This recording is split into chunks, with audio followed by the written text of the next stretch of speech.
all that happened, yung nangyari pursuant to my order to stop the drug problem in this country, akin yun.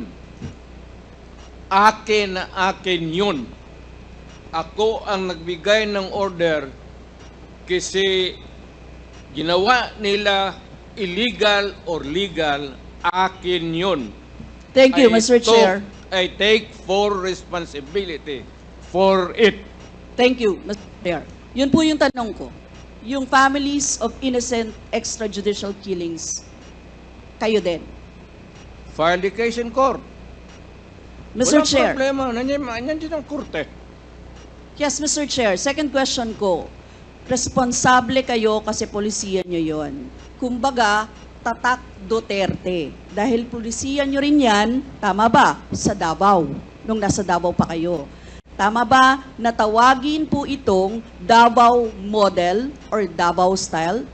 Mr. Chair? I cannot control the semantics. Mr. Chair, yes of or the no? metaphor. Davao style. Do not ask me to answer yes or no. You are not an investigator.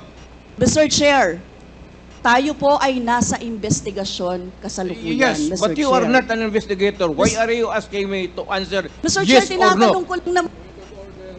Chair, point of Session order. suspended.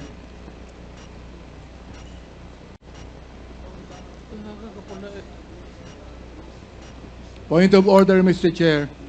Ano ka, pulis?